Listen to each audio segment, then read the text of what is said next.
real estate investor and fund operator. Over the years, I've worked with a wide range of investors who've built success in very different ways, business owners, professionals, and operators, many of whom eventually start asking the exact same question.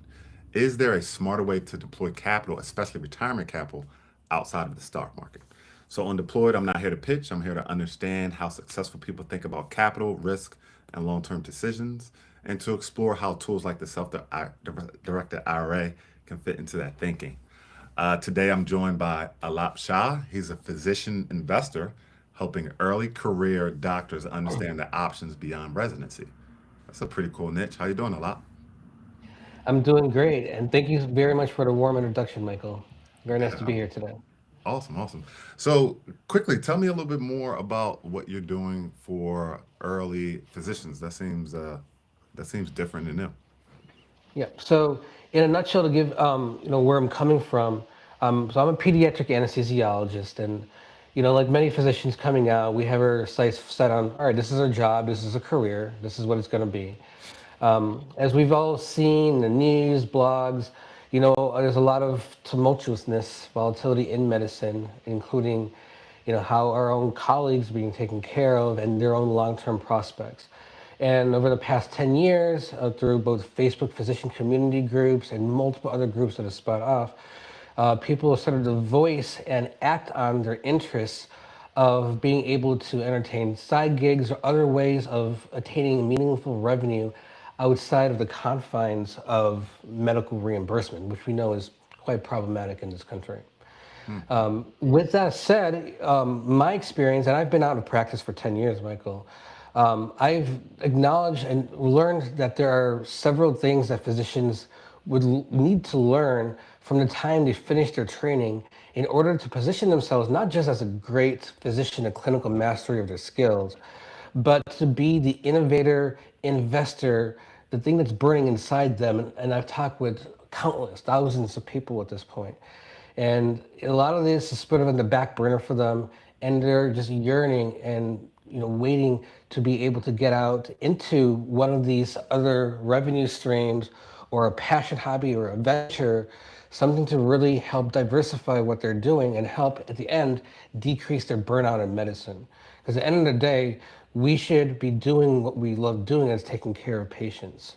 And I found that through a mix of getting people into different types of deals or side gigs themselves, real estate, alternatives, land funds, even starting holding companies for their own ventures that they've been sitting on. That's really struck a tone, really struck a note with a lot of people. And so, what I've been doing over the past couple of years is creating a curriculum that focuses on accelerating this educational gap that physicians have coming out of practice to become a good, confident investor that isn't being, flogged down by, oh my God, this person wants me to invest $10,000 here and here, and they never see their money. And a lot of people have the stigma because they don't have the training to approach deals like this. So I work with physicians both through an educational curriculum called the Transparent Medical Institute, for which I'm putting out content personally and on a platform, as well as direct mentorship of physicians through a new but growing group of professionals that are interested in investing in things outside of the stock market, as you mentioned. There's real estate, land, but there's also alternatives. There's other angel investment opportunities, startup companies, and real estate is obviously something that has been talked to us from early on. And it is a great source of passive income. A little biased. My wife is actually a real estate agent, and we enjoyed her REPS status, the rep status, and she's very much into combining her love for interior design with real estate. And although honestly, real estate was something I was doubtful of when I first came out of practice, the things I've learned through these communities, as well as being by her side, have taught me a lot about the significant number of ways we can approach good secondary active and passive income, depreciation, other tax offsets that are helpful as we're getting our other ventures or other goals off. So, long story short, this is kind of how we got here, both through an educational curriculum, my own experiences, and really kind of plotting out what it would take for other people to be successful and be confident as going in as investors, especially on their first deal. Wow. So, man, oh my God. So, first question, did you say that you're no longer practicing or that you are still practicing I physician? am still practicing, and I want to emphasize, and a lot of people want to go from 100 to zero. I think at the end of the day, we all want to be helping people, and I think it's important that we get to a point where we're like, oh, okay, I'm going to practice 2 days or 3 days, dedicated practice. So I practice about two, maybe 2.5 days a week, Mhm. on my own accord as an independent contractor, as an anesthesiologist. I'm very happy with that. And other days, I'm meeting people like yourself, talking with other investors, IP attorneys for some of our ventures, and really kind of building what I feel is a well-rounded career around what was, the passion of medicine, but keeping Yeah. it there. Awesome. Awesome. Yeah. And to clarify, are you saying that what you do is you have a cohort or a platform where you are teaching other medical professionals how to invest in alternatives? So it's starting off, there's 5 tenets of the curriculum, but side gigs and investments is a huge part of it. A big part of it is helping people understand their own personal finances. And it's really important. I mean, we all might roll our eyes and we're like, yes, we know. But it's sad that, majority of people, let's say less than half the people in this country, have a level of financial proficiency that's actually lower for doctors. They've given them financial proficiency exams, and if you can't have your own savings account, if you can't set up your own retirement account, what are we talking about setting up a self-directed IRA and setting up a transfer and having an administrator and being on top of that, right? So there's a lot of basics that unfortunately, and I have to be transparent, we're a little behind the curve. And imagine we're, finishing our training, finally making money, but oftentimes 8 to 10 years after many other people who haven't gone through medicine. And so it's a lot to learn.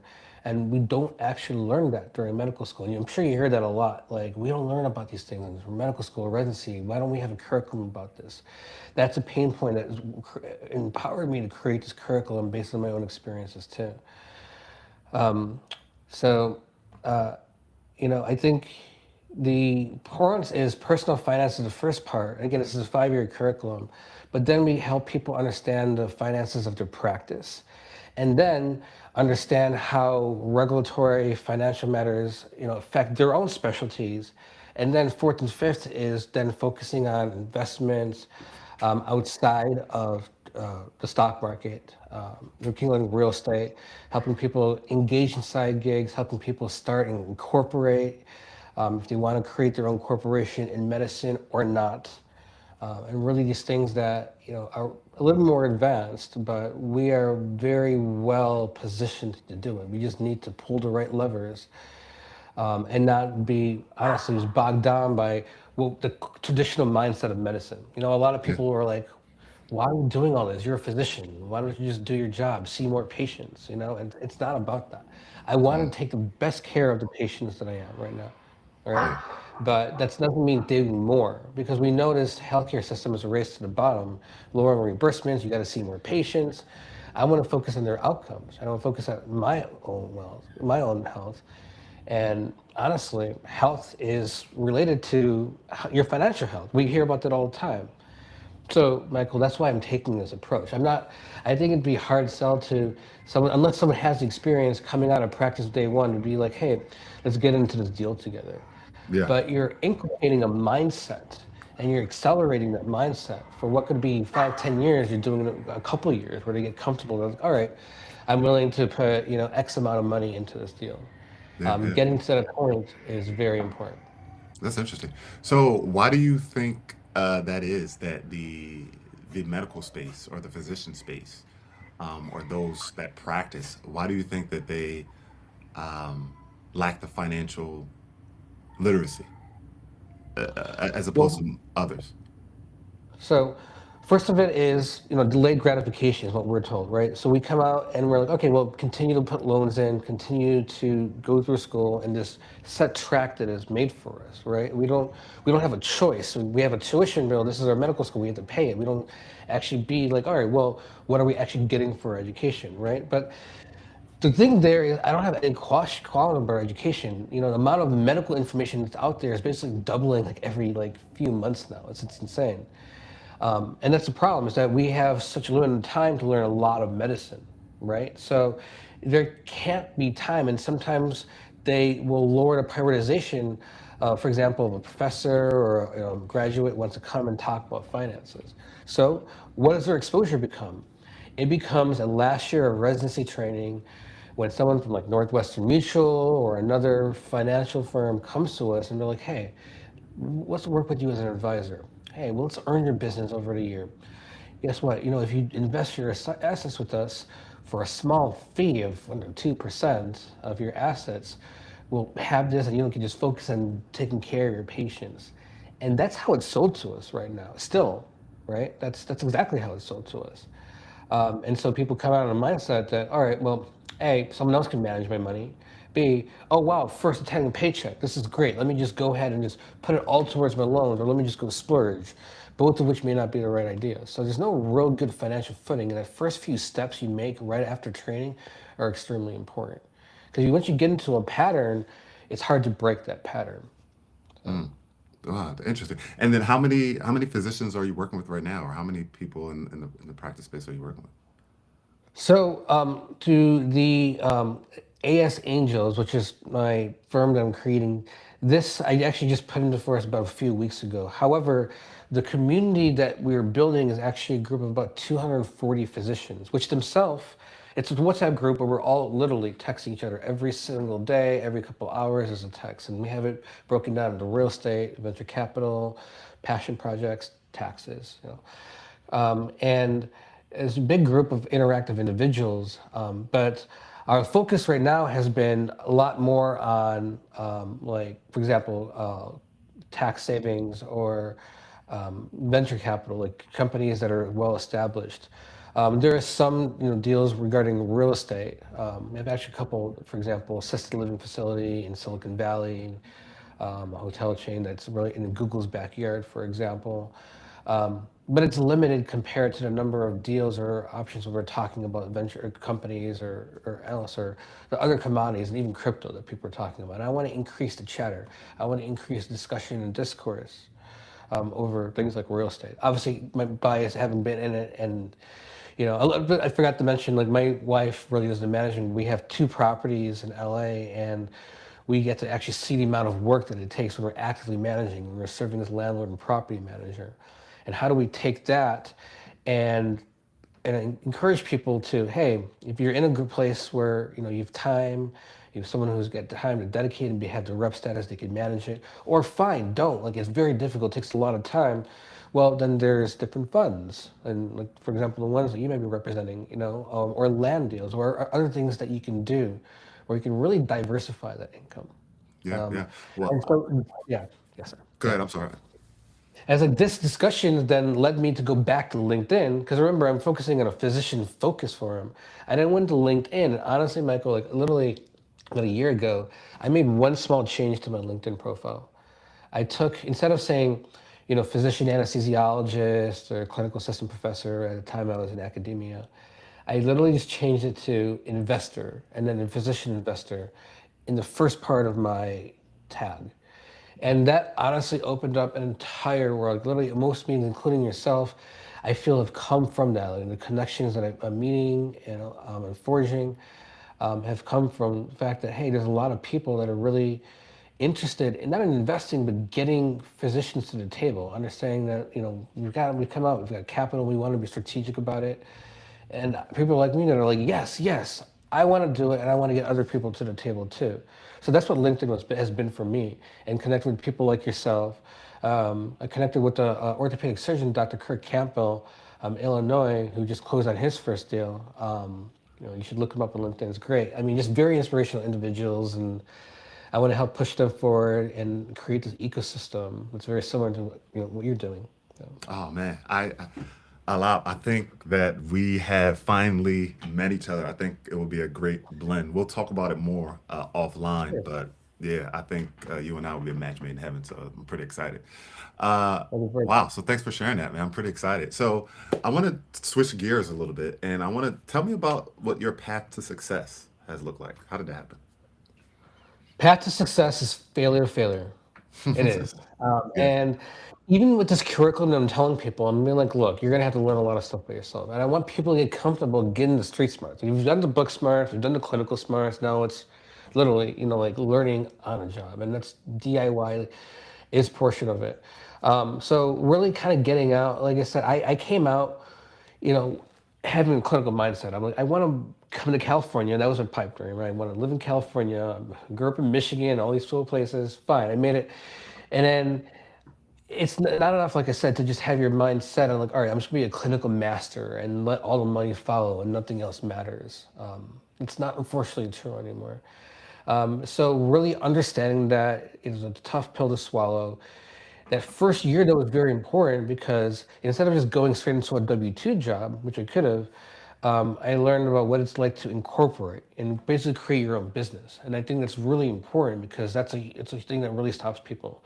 Or even when they become an LP for somebody else, you have to understand the ropes. And people think that building or incorporating is like $1 million thing, but it's actually very simple and straightforward. And learning that, and then learning how I can use my license and my board certification to work with other things in the clinical medical space. Then using those experiences to then start knocking on the doors of the C-suite. So like I'd work in different hospitals, surgery centers.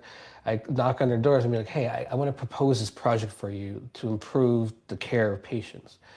Then I get the chance to actually staff a group during the pandemic because the anesthesia groups, people were retiring, people did not want to work in those hospitals, we're intubating patients left and right, we're exposed to COVID left and right.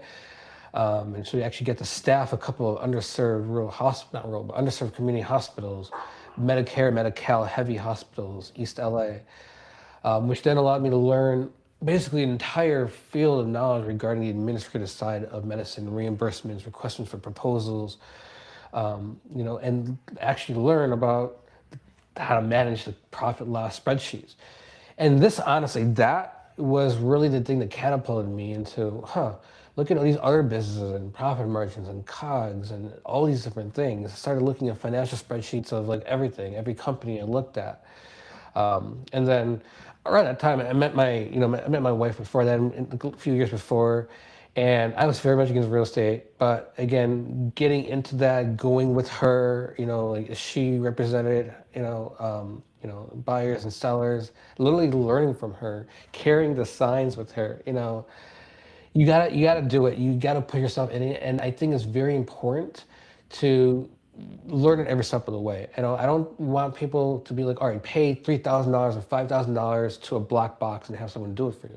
Be like, all right, pay a little bit, but learn a couple of the steps. Figure out this is what you want, and use that knowledge to get to the next step. And we I know how to love get that. our medical license. We did that for a long time. Now, how do we create a business out of it? How do we contract? How do we partner? How do we market ourselves? People 10 years out can't create a simple website for themselves for marketing because they're scared, or they're scared they're coming across as too showy. But a website is like, 20, 30, it's like 2 decades old now. Yeah. Yeah. And so accelerating that, but putting yourself there and doing it and failing and then learning from it. Make notes, take it to the next So thing. I love that. So as you became more successful, how did the way that you thought about capital evolve? So, this is one thing I could have done better, right? So for me coming out, I was like, oh, capital must pay off debt. And I'm not saying that's a bad thing. I mean, especially if you have credit card or high interest debt, I would personally not recommend that. I'd be like, hey, you should focus on those things. But I think, a lot of people are very excited to get that paycheck. And the good news is like sometimes people are like, I just want to pay off my medical school debt. And I remember coming out and I was very lucky, right? I had my interest rates were consolidated 1.75%. That was my interest rate. I know it was their First Republic. No wonder they're not here anymore. But this was back in the day. This was pre-pandemic. Even our federal loans were like 3 something percent. It was so low. It was like no nice to pay it off, but I wanted to pay them off because I was like every year I like seeing that cha-ching, pay it off. But it was very defeating because I'm like money in, money out, and I'm like, all right, well, I'm looking at my friends doing this, or you going into simplification. I'm like sacrificing that. I'm like maybe throwing all my money into debt isn't the right thing. So that's how I used to think about it. Like money should go towards paying debt. Whereas the reality is like some of it should, and you should continue to make certain student loan payments. Whether or not you have loan forgiveness is a whole separate question, but I always recommend people be responsible and do it in a way so you at least help yourself if you want to get buy your own first house and you don't have a huge debt, right? So you have to consider those things, but it became clear to me that I should have invested some of that money early on, even if it was the stock market. And over time, like I said, I'm 10 years out of practice. I wish I had this knowledge, my confidence now 5 years ago. So like meeting people like you 5 years ago. And I feel like I could have done that by deploying my capital a little bit better, not just putting it out towards debt or like loans early on, and experiencing some of these things, like real estate, even for example, back for example in 2016 is when I came out of practice. I really started getting, I mean, we bought our house in 2019, I was with my wife 2018, 2019, but really getting into this more investing space in 2021, 2022. I wish I'd done it earlier. So. Interesting. Interesting. So, what do you think separates people who accumulate capital versus those who actually deploy it well? It's a mindset. So accumulating capital, people, anyone can do, right? You basically go, you're really good at savings, and, we can do that. And I think we all tend to do that to prove it to ourselves that we can accumulate capital through savings, right? Really flipping the mindset is basically being able to have, first of all, you have to have money that you have to be able to part with. I think people think that, oh my, every single dollar has to be accounted for, that they're not going to be able to pay for their food. You have to be 100% confident about your own personal expenses, which is why, Michael, I mentioned that the first tier of your curriculum, TMI curriculum, is personal finances. And it's not just like being management, being good, it's being comfortable, having a financial statement written out for yourself, and not spending another dollar over that towards that, right? So that's where you go from simply accumulating, and you're still accumulating. That's the thing, to actually being able to deploy. Then the next step is literally going out and meeting people like you, meeting other people who've done deals. You've probably heard of companies. My colleague, for example, Dr. Peter Kim hosts Peter Kim hosts Passive Income MD. It's a big physician community, hundreds, thousands of physicians in it. They have things every single year. And he has a real estate division of it, curbside real estate, and he's helped countless physicians find loans for their own properties, but also help people to get together for real estate deals, and not just deals, but educate them in for things on Zoom or info sessions to really help educate people. So I really tell people to start going to those, right? Because those are committal. You're learning. And nowadays with AI, you should be able to have a note writer and synthesize and reflect and read in those notes, even if you don't feel like you can't join those conversations. But those conversations are important. You should be joining those maybe a year or two out of practice after you have a good grasp of your personal finances. So join those things on those webinars, learn, stay after, ask questions to them, get their information, meet with them, get more information from them, and learn about an entry deal. And if people think that you need 25, 50, $100,000, but there are smaller deals out there for people to start, even angel investing. And that's what AS Angels is actually about. Our first couple of deals that we're looking at, entry point is only $2,500, whereas the minimum for many companies is like at least not 10, but actually 25 or 50K, which is a lot bigger piece for people to bite off. So number three, making it a piece that people can bite off comfortably, even if they have good confidence over their finances, and easing them in. So after the education and everything with the webinars. So at that point, you're getting closer to deploying capital and doing it so confidently. This is all things that I did just late in the game. And then you do it. You have to do your due diligence. And there's so many Excel spreadsheets and things and calculators out there to evaluate a deal. But I tell people to just start evaluating deals and start comparing it. And there's communities out there where you can talk to other people and be like, hey, this is what we found. Then you need to stress test those deals. What is the worst thing, for example, in real estate? What happens with interest rates? They're all over the place. What happens if your capex, goes up, or someone, the GP wants to take things in a different direction, or there's a natural disaster? how Stratford Capital is a firm that you're investing with, like, or can they, what is your ROI, what is the potential loss and the risk you're taking if the worst case scenario actually happens. And so learn to stress test things, simulate things, and then you're ready to invest. Because at that point, you're probably doing a lot more than 90% of investors are. And a lot of, because think that a lot of people these days are like, I'm feeling good today. I've got some extra money. I like you. You tracked a deal. Nice slide deck. Let me go ahead and give you some money. I think that's unfortunate what it still is. And we want people to be educated. And so when people come into our platform, they see everything the way we see it. When we're evaluating deals, I want them to see it the same way, and there's no black box. I want them to see the deal. I want them to see the people behind the deal. I will give them the stress test number and tell, hey, take these numbers and stress them further yourself, right? Hmm. So that's how I approach it, and build I like it. trust, but also build confidence. Yeah. Yeah. So, how do you personally think about risk today versus earlier in your career? Um, it's interesting because it's very, very interesting you ask this question. I look at it like this, right? When I don't know how you're looking at the camera, but when I was studying out of training, I was like, I mean, initially I was risk averse because, like, dude, I want to get a job, I just want to stay here. I don't want to be kicked out of California. It's hard enough for me to get here, right? But then, it jumped up to like risk, right? Because I'm young still at that point. I like to think I'm still young, but I didn't have kids. I wasn't married yet. Like, you have an extra degree of freedom. I want to go somewhere, buy something somewhere else. So I was very risk jumpy. But then I felt in my mindset that, hey, buy a house, got kids, trying to establish a job. And so my risk, what I thought was my only risk indicator was going down. But what was really happening was really just, understanding that it's a mind game, right? It's like, yeah, the risk that I take to sacrifice everything for a crazy deal, sure, it has gone down.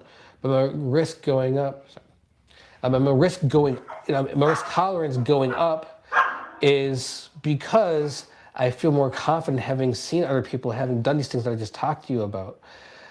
And so I felt that I don't want to take, I want to take less crazy risks or less jumping things. Like I could, when I first met my wife, I was like, hey, let's go to Eureka, California, like 500 miles for like a month, and like let's go work there, and maybe we'll like it, or like let's go, and I would have been putting money into random deals and things back then had I had it, which is scary.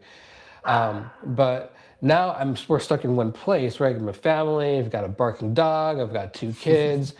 Um, and but now I'm like my risk tolerance for things that have some strategy behind it is higher because I feel I've got more knowledge and confidence. Yes. So it's a Yes. different type of risk. Yeah. Yeah. That makes sense, right? As you start to acquire more, it becomes more about preservation as well. What role does liquidity play for you at all? Liquidity, like personal liquidity, or Yeah, like personal liquidity, like with your finances, does that provide you, or is that important for like predictability for you at this point? yeah, I mean, so I look at it as buckets of liquidity. I mean, there's the bucket that I thought was one big bucket back in the day, but now it's a bucket for taking care of, day to day or, expenses for the family. You've got the expenses for my corporation, for keeping the lights on, so to speak. So those are all liquid things, but I keep them in different buckets because at any time one bucket might require more and I have to have other buckets to come from. So I look as liquidity as still almost distributed liquidity. But then Mm, there's also the concept now what I'm really interested in is the concept is it's your retirement liquidity because that's the kind of people think of retirement money as just all right, it's locked up. Bye, I'll see you when I'm like 59 and a half or 60 or never. And I'm like, yeah, you shouldn't think like that. As a matter of fact, if you're really successful, you can have that and still may never even need to touch that retirement money because you got things coming in, rolling in, passive and sale. Maybe you made partner, you sold your surgery center. I want people to have money and not need it, right? Not to touch it. But the mentality is like for people who are like, all right, let get to that point. I'm putting money there, but it's illiquid because I'm not gonna be able to touch it, no matter how bad or good things happen to me 5, 10, 20 years down the road. So then, I started thinking like, well, there needs to be more done with the retirement money. It can't just be simply the, I'm not gonna say boring, but the three fund approach, or all right, let's put it in some exciting stocks in like a downturn. But it needs to be able to be deployed. And I'm like, People are spending $10,000, $25,000 checks from their own personals and then stretching their finances for their own food because they were saving up to make an investment in this cool company. Well, why can't you do it with your retirement money where it's not touching your personal day-to-day distributed buckets of liquidity, but it's still liquid and that you're able to put it, exercise it, not exercise, but contribute it, invest it, and follow the company, follow their metrics. And even though you can't touch the money, you feel like it's live, it's on fire, it's doing something, it's part of exciting. And even though it's still, you can't really touch the money, it feels more liquid because you're doing something that you want to be doing with it now, right? I love it. So I that's love it. how I approach liquidity. I love it. I love it. I do something similar. I like how you broke it down with the liquidity distribution, right? You have your, the home. I look at it as we have our home account. I have the business Mhm. account. I have the fund account, right, for real estate investing. And to your point, right, you just kind of manage them as needed. So that was interesting how you broke that down. I can relate to that. At this stage, what kind of investments don't interest you anymore, if any? Um, s- and everything interests me. It's a factor of time. I think, I, things are volatility, decay, and leverage things tend to not so much because you lose out to to a lot of the. Over leveraging as a strategy is not good, especially I've seen people do it in stocks. I've personally done that, so I've learned from that. But tell people, it's very dangerous. Um, yeah, I forgot what you were asking me. What you mentioned that all investments interest you. It's just a matter of time. Mhm. It's a matter of time, yeah. So, like, for example, real estate, it was very attractive. It is really, really attractive. And for example, there was a time where, when you're looking for personal properties here, we purchased a property when it was, you know, the height of the excitement, but the rates were going super high. And that was an investment, honestly, that we wish that we had made, a little bit later or waited a little bit. So, um, yeah. Sorry, I think you're muted. That's okay. And but so bad investments are really the ones, really how it's sold to you. And I think it's really comes down to the people behind it. If someone's coming in, like talking about something that they don't have any experience in, but they're just super excited because hey, he's got like a good keyword. Like for example, like blockchain or Bitcoin back in the day, or unfortunately now you've got a lot of AI companies. I mean, like 90% of AI companies, their algorithms aren't actually successful, and many of them actually fail, unfortunately. Mm. And so, it's about the timing. Like AI, you could have hit 2 years ago, thrown money into an AI company and probably been pretty successful. And now it's a little more, people are scrutinizing it quite a bit. So it's about the timing of it. But deals that are generally totally bad, no matter what, is how it's sold to you and who you are. Like if I would, and you can't invest in something you don't feel comfortable with, or you can't learn with, and you at least see like the financial projections of P&L, and like, okay, I can grasp this a little bit. But there's certain things where people might be investing. I'm not gonna lie, but like let's say like South Korean fried chicken, which I'm not joking, was actually is has was for a very short time great investment. When Jensen Huang went over there and was photographed having fried chicken, and all the stocks soared 500 to 1,000%, and people actually made a lot of money. And you just had to know that, and you had to be on top of that. I mean, it wasn't a bad investment at that point in time, but it was right after that when everything tanked, right? So, and the South Korean, economy is struggling too. So, again, timing. Yeah. Interesting, interesting. And so, how do you decide if something is worth your attention versus it just being noise? For me now, like I said, the risk tolerance kind of goes with my how much I can grasp it. Like if Mm. someone can give me a 60-second pitch, and it's not my thing, and I don't understand it before the pitch, but hey, I'm starting to understand, and this is cool. It hits on a pain point, and I do actually know this. I'll give them a second meeting, for example, right? That's so. But like I said, if someone comes to me like, hey, like I'm not gonna name companies, it's not fair, but there's ones that have been out that literally continue to ask doctors the same day $10,000, $10,000, and they have not generated any revenue, and like the person's basically, oh, I'm gonna go back to business school and learn stuff, and give me a few years of investments, and I'll come back and I'll be a good CEO. I'm literally talk with a company like that. I'm like, what's going on here? You know, Wow. there's not, you don't really have a good, strong vision. And obviously, you want to have good people on the board, people you partner with, and you've got, at least some experience. You know, Interesting. Interesting. Interesting. Um, how did you first learn about the self-directed IRA? How did that happen? let me just make sure here. Let me just make sure I'm not missing something here. So the self-directed IRA, I was learning basically where because I wanted to make same thing. I wanted to have I was feeling illiquid with my personal buckets, and I wanted to still be able to invest. And this is a few years ago. You've got companies like SpaceX and Anduril and all these companies kind of making their debut and kind of coming through and making sure their offerings through small venture capital companies, and then talking with other people that were working with these companies, were LPs. I had some direct connects with some C-suites of a couple companies too. And they're like, hey, Alap, why don't you think about, you could use your IRA, you could use your retirement fund. And at a certain point, I was still trying to like, all right, let me at least have the basics done. Let me have the mutual funds and everything. But then I got to a point where I'm like, okay, well, let me, it'd be great to sort of deploy some capital, but I can't do it for my Charles Schwab retirement or a pension account house in there. How do people make all these alternative investments? And yeah, people were investing in debt and credit and oil and gas. And so then I started and they're like looking at other IRAs, and I came across the solo 401k. And long story short, I do have a solo 401k and a cash balance pension plan that I've created over the past couple of years. But that solo 401k, on top of previous company retirement accounts, when I left those companies, they were in a rollover IRA, and I'm like, hey, I can have them in these mutual funds, but I can take a portion and I can transfer it to a company like Neighbors and have them as my administrator for like a self-directed solo 401k, or a self-directed IRA like IRAR resources. And so then learning about how the FBO, like all the paperwork, Mm-hmm.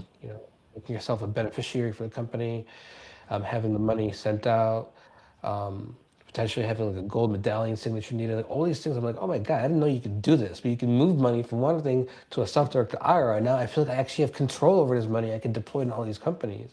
So I did it the first time around with the self-directed 401k through Neighbors.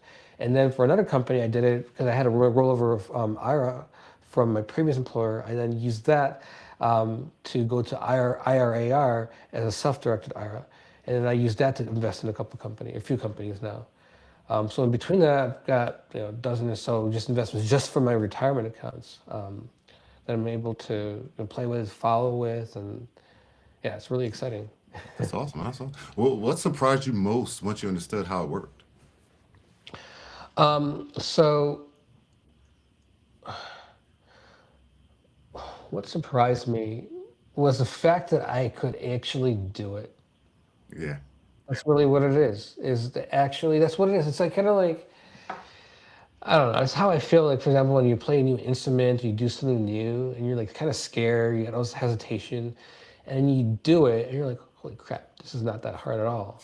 And you kind of build this. Unfortunately, it's a little bit of beginner's confidence, right? A beginner's luck, and everyone feels a little cocky, and sure, you don't want to be too cocky, but that beginning confidence boost is still very important. And so it kind of was like, okay, well, I did this all the way through. The money is made it. Like it wasn't as painful as I thought. And for me, it helps to kind of have like an iterative, like, self-improving sort of mentality. Like I went through this process. How can I make this a little bit smoother? Whether the printing, going to the post office, or getting a signature, how can I streamline this? Maybe I can make a better relationship at a bank or the IRS. So I can direct call them and take all this, taken care of really quickly. Because people get very, they get pushed away when there's lots of documents and signatures and everything. They feel as they're giving away a part of their soul. But you can make that a little more streamlined. And I did over the first few investments and felt very comfortable. And I think it also helps to have direct lines in, like literally being able to text anyone with any of these deals or investments, and be like, hey, what's going on? Or I have a question, and they'll literally get back to me in an hour. I mean, you can't say that about the stock market. I mean, and so people realize that there's no value. Yeah, there might be greater risk with angel or certain types of investing. Maybe not so much in real estate; it's more diversified. But there's definitely more risk in angel investing. But my God, you have a little more, proximity to key individuals, and you have more room to potentially be more involved. For example, with angel investing, if you type your company, you can be an advisor.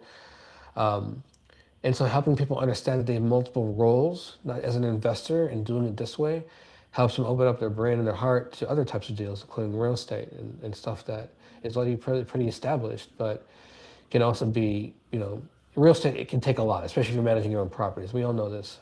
But once you get through that, it gets a little bit easier the next time. And so Mhm. yeah, yeah, Well, so that's where we are. I love that you share that, especially about real estate, right? But why do you think retirement capital often aligns better with the passive investments more than the active ones? Well, well, it depends because of the people themselves, right? Because they're working. They don't, we're patients all the time, and we get frustrated. We're like, oh my god, I wish we had got on my phone and bought this stock or bought this. And we realize that we can't do active investing because we're actively so busy with our jobs. And we need something that comes in reliably, passively, that does not detract from our active. And so that is the biggest thing. People think about passive investing because they are so busy with whatever they're doing, building a company, building their practice. It becomes like, and we want something that's secondary that can bring us extra money in. And if things work well down the road, we can look at it a little bit more and become more actively involved in it, kind of like we were with the real estate and my wife doing and becoming a landlord of a property. But it's really about time savings. Now, that's how I'm just telling you how people come into it. Like literally the mentality of the first 2 years out of training. It may not be the right mentality. Why? Because we know not everything is truly passive, right? I mean, angel investing, you write a check, sure, it can be truly passive, but but a lot of people want to have some sort of active involvement with something over time. And but they want something that does generate income without them having to look over and over again. And so that's where they're like look at mutual funds, right? That's safe, a little bit safety right there. But then after that, all right, what else is passive? They start thinking about real estate a little bit because real estate is associated with passive income. If you can have a good tenant in there, good tenants in there, and yeah, it can be considered passive. I guess what I'm trying to say is that, that's how we think about passive income. And we learn along the ways that it's not as passive as we want. And there's actually a spectrum of active and passive. And there's multiple investments and different ways you can be involved. And you can be completely passive. Real estate is not necessarily passive, especially if you're managing a property, it's not completely passive if you've got tenant turnover. But a lot of those people that learn about, all right, let's put it into a real estate deal or syndication or REIT, and I feel much more comfortable, and then they don't have to worry about that, and they just get like the checks every month. Mhm. But you got to learn about it each way, I think. And I think it's Yeah, important for people to learn about what it's like to be a little bit of landlord for themselves before you put money into a deal. absolutely. What about lending versus like ownership or operations? Do you prefer one over the other?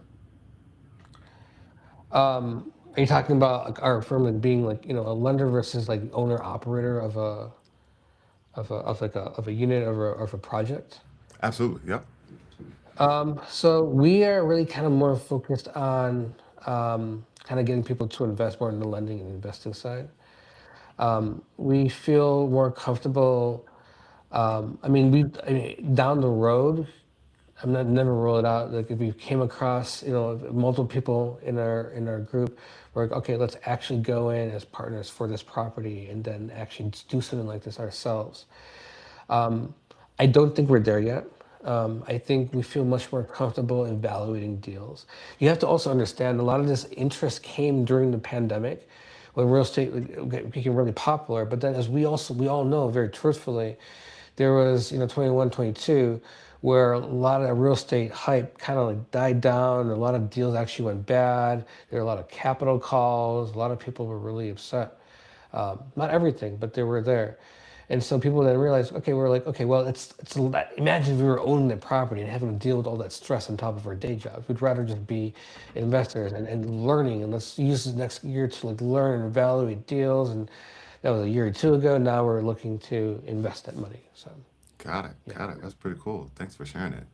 Um, so, what advice would you give someone sitting on a large retirement account who feels stuck in the traditional options? So the first thing, like I said, and I'll stick to it, is start going on webinars. I'm part of, I can go to one every single day for a different investment or a company or something, and just go there. I can stay after, I can talk with the people, I can go ask questions. I mean, that's like free knowledge, right? Like people go to business school, spend 70 to 100K to learn a fraction of that, and then they go like, but then you realize a lot of it's just networking, right? And that's true. I mean, a lot of the value is there, but it's available at your fingertips now, and it doesn't cost you a dime, except for maybe get some emails. Like it's start going to those, start learning, ask questions. What I honestly do, and I don't want to bring AI completely into it, but it has helped. Let's face it, is I'll have like a meeting summary or note taker, and then go and like summarize it so you have notes and be like, hey, what should I do with this information? Should I contact this person to learn more? What questions should I ask at the next webinar? Should I start constructing a spreadsheet for myself? You can even have Claude basically start creating